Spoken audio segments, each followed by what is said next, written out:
सारे जहां से अच्छा हिंदुस्तान हमारा। जी हां, ये तिरंगा है और तिरंगे की शान जवानों से होती है, खिलाड़ियों से होती है। और आज हम आपको एक ऐसे खिलाड़ी से मिलवा रहे हैं जो अपने समय के बेहतरीन खिलाड़ी रहे। अब वो कोच हो चुके हैं और इस बार उन्हें राष्ट्रपति की तरफ से गुरु द्रोणाचार्य अवार्ड से सम्मानित किया गया। आप कीमत समझते हैं गुरु द्रोणाचार्य अवार्ड की? एक वो अवार्ड जो हर खिलाड़ी का सपना होता है, हर कोच का सपना होता है कि उसे मिले।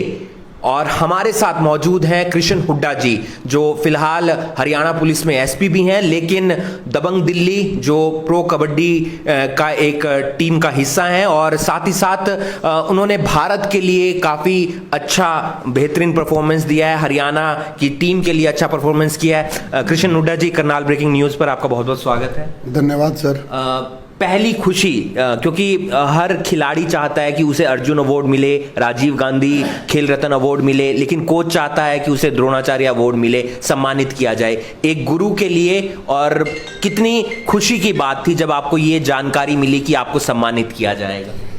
जिंदगी की ये मेरे लिए सबसे बड़ी खुशी की बात है। और मैं इतना खुश हुआ था जब ये हमारा नाम अनाउंस हुआ था, तो मैं फूला नहीं समाया था और मेरे को खुशी के आंसू भी आए थे। और बहुत ही खुश होया था कि भाई बहुत 30 साल का एक्सपीरियंस है, 30 साल तक कोचिंग पीरियड में काम किया और उसकी मेहनत रंग लाई। काफ़ी हमें हरियाणा को भी गोल्ड मेडल दिवाया, नेशनल चैम्पियनशिप में भी गोल्ड मेडल दिवाया, नेशनल गेम्स में भी गोल्ड मेडल दिवाया। भारत के लिए भी मैं चीफ कोच रहा हूँ, भारत को भी कई बार मैंने गोल्ड मेडल दिया है। हमारे अपने खिलाड़ी भी हरियाणा पुलिस के काफ़ी, शमशेर सिंह नरवाल है जो 2 बार एशियन गेम्स में गोल्ड मेडल है, और हमारे रमेश कुमार है जो अर्जुन अवार्डी हैं, ये शमशेर ध्यानचंद अवार्डी है। और हमने हरियाणा पुलिस की टीम को भी बहुत ही निखारा, जिसने कई बार हिंदुस्तान पुलिस में गोल्ड मेडल लिया, नेशनल चैम्पियनशिप में, नेशनल गेम्स में और फेडरेशन कप में भी हरियाणा में गोल्ड मेडल लिया। वो सारी की सारी टीम मेरी ही खेलती थी, हरियाणा पुलिस की हमारी टीम खेलती थी। और ये बड़ा खुशी का दिन था जिस दिन मेरे को ये अवार्ड अनाउंस होया। तो मैं तो आपको यही कहना चाहूँगा, तो ये सब खिलाड़ियों की मेहनत है जिसने ये रंग लाई है और मेरे को ये अवार्ड मिला है। भगवान मेहनत आपकी भी है, और लेकिन इस बार थोड़ी सी कसक जरूर रहेगी क्योंकि राष्ट्रपति भवन में आप लोग नहीं पहुंच पाए। वर्चुअल संवाद किया गया, वर्चुअल सम्मानित किया गया। वो आगे कार्यक्रम होगा जब कोरोना टल जाएगा। तो किस तरीके से देखते हैं कि आपके जो खिलाड़ी रहे, आपके जो शिष्य रहे, उन्हें कितना मोटिवेशन मिला आपको इस अवार्ड से सम्मानित करने के बाद? सर ऐसा है, ये हमारा वर्चुअल हमारे को अवार्ड मिला है तो राष्ट्रपति द्वारा ही दिया गया है। और बड़ी खुशी की बात है कि 29 को हर साल मिलता था, 29 को ही केंद्र सरकार ने ये अवार्ड हमारे को दिया। हमें बहुत खुशी है। चलो, ये तो सारे पूरे देश के लिए एक समस्या है कोरोना, और इसमें तो हम राष्ट्रपति भवन में इतने खिलाड़ी और ऑफिसर्स इकट्ठे नहीं हो पाए, फिर भी हमारा प्रबंध किया। हमारे से पूछा गया कि आप कहाँ आपके लिए सबसे नज़दीक स्टेशन बनाया जा सकता है, तो मैंने चंडीगढ़ का दिया था। तो हमारा चंडीगढ़ ही मैंने जा कर के ये वर्चुअल द्वारा ये राष्ट्रपति अवार्ड प्राप्त किया है। और रही बात खिलाड़ियों की तो बहुत ही हमारे ऊपर, हमने जितने भी खिलाड़ियों को तैयार किया है वो भी सारे खुशी से फूले नहीं समा रहे हैं। और हमें बहुत ही खुशी हो रही है कि हमें अपने एक अच्छे कैरियर में जो कबड्डी स्टार्ट करी थी और लास्ट में हमें ये इतना बड़ा अवार्ड मिला है, तो ये तो बहुत ही सौभाग्य की है हमारे गांव के लिए भी, हमारे प्रदेश के लिए भी, हमारे देश के लिए भी। और ख़ासकर हम हरियाणा पुलिस में होने के नाते मैं ये अवार्ड प्राप्त कर चुका हूँ। हरियाणा पुलिस ने भी मेरे को बहुत मौके दिए हैं, कभी भी मेरे को किसी प्रकार की भी प्रॉब्लम नहीं आने दी है।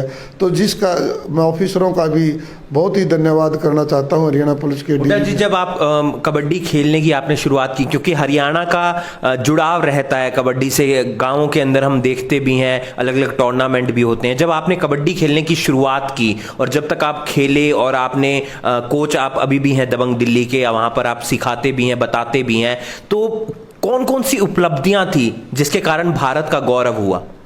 देखिए सर, हमें जब हिंदुस्तान का चीफ कोच था, हमें गोल्ड मेडल जीता एशिया चैम्पियनशिप में, शेफ गेम में, वो तो बहुत ही बड़ी उपलब्धि है। और अब दबंग दिल्ली के बारे में जो आप बात कर रहे हैं, दबंग दिल्ली लास्ट में थी, और पिछले साल हम टॉप में आए हैं, टॉप फाइनल मैच हमें खेला है। 2 साल से मैं दबंग दिल्ली से जुड़ा हूँ। फर्स्ट ईयर में ही हम सेमीफाइनल में पहुँच गए थे और लास्ट ईयर में हमें टॉप में फाइनल मैच खेला है। तो बहुत ही खुशी की बात है मेरे लिए। तो वो बहुत अच्छा क्षण था कि एक टीम के साथ जब भी हम जुड़ते हैं तो उसकी परफॉर्मेंस अच्छी आती है।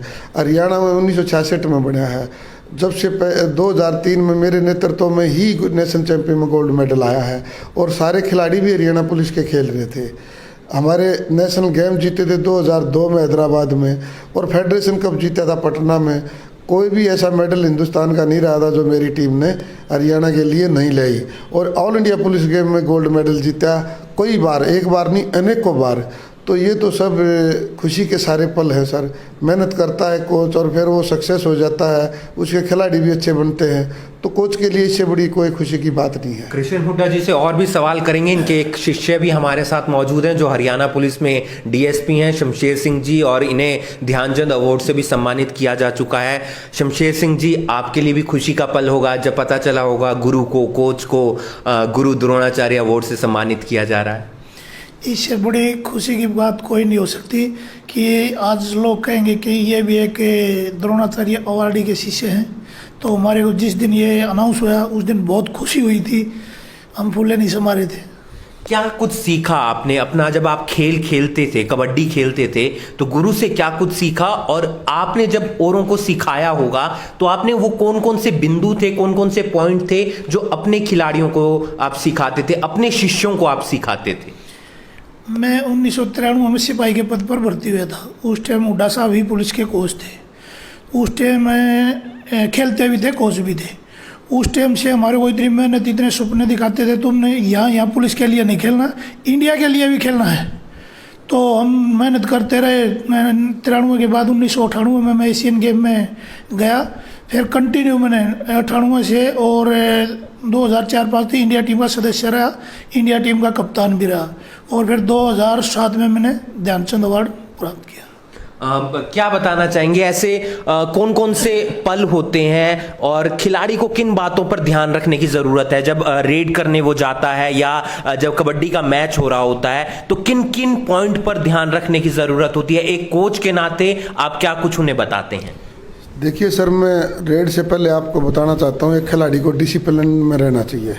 जो डिसिप्लिन खिलाड़ी हैं उनने अपनी परफॉर्मेंस दी है।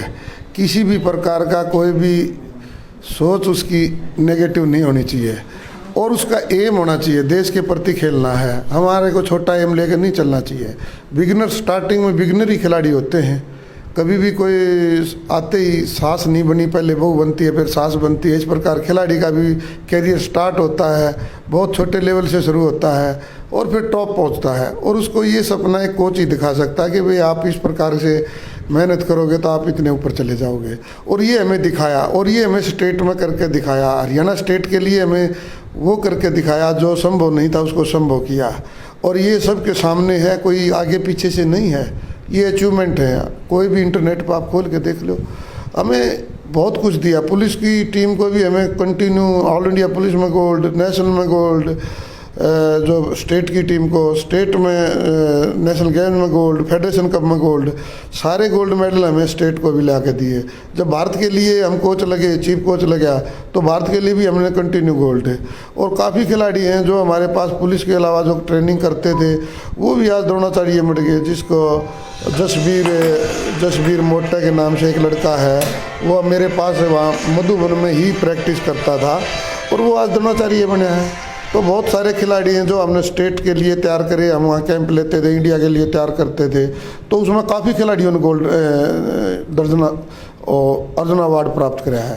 जिंदगी में ऐसे भी कुछ पल आए होंगे जब थोड़ी सी निराशा जरूर हुई होगी किसी गेम को हारने पर या किसी और चुनौती को लेकर या किसी और परेशानी को लेकर, तो वहां पर आप किस तरीके से डटे रहे? वहां पर आपने किस तरीके से अपने आप को मजबूत बनाया और फिर खेल में आप आगे बढ़े?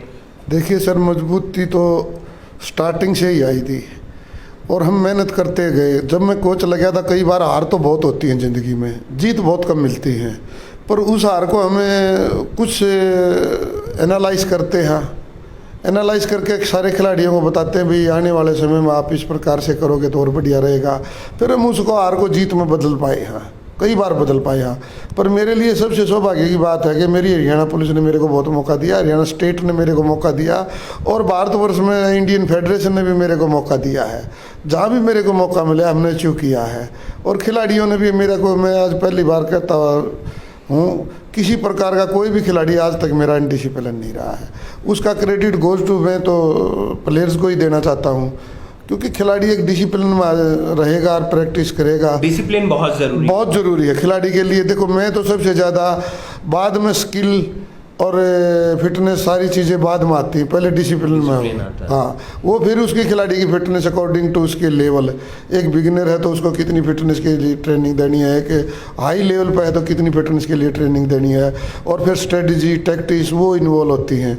वो सारी इन्वॉल्व होकर के एक खिलाड़ी उसकी ऑल मोटर क्वालिटी फिटनेस की तरफ ले जानी है, भाई किसी प्रकार का उसकी कमी नहीं रह जाए उसकी फिटनेस में, और फिर वो खिलाड़ी एक बहुत ही अच्छा हो जाता। कई बार वो स्टेट के लिए खेलता है, कई खिलाड़ी फिर देश के लिए भी खेले हैं, और ये बहुत ही सौभाग्य का मेरे लिए दिन है कि मेरे कई खिलाड़ी हैं जो मैंने खुद ही कांस्टेबल रिक्रूटमेंट करे थे, आज डीएसपी हैं, इंस्पेक्टर हैं, और बड़ी ही मेहनत करी। खेल की वजह से ही है ये।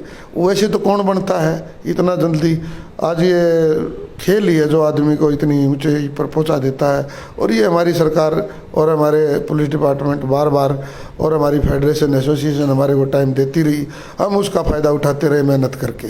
शमशेर सिंह जी, कहाँ पर बदलाव करने की ज़रूरत है, या कहाँ पर कुछ और नया लाने की ज़रूरत है कि गांव-गांव तक, ग्रास रूट पर खिलाड़ी और सामने निकल कर आए और देश को रिप्रेजेंट करें कबड्डी के अंदर? जैसे सबसे पहले तो एक गांव में एक अच्छा कोच हो, जहाँ भी हो, कोई एकेडमी लगा लो, आप कुछ भी लगा लो। जैसे हम जिस टाइम भर्ती हुए थे, हमने नॉलेज नहीं था आगे भविष्य में क्या करना है, तो कोच साहब हमारे को बिठा के इसके बारे में बताते थे, भाई आपको ये प्रमोशन मिल जाएगा, आगे इंडिया के लिए खेलोगे, ये अवार्ड मिलेंगे। तो हम वो सपने देखते रहे और चलते रहे, जिसकी वजह से हम आज यहाँ पर डीएसपी हैं।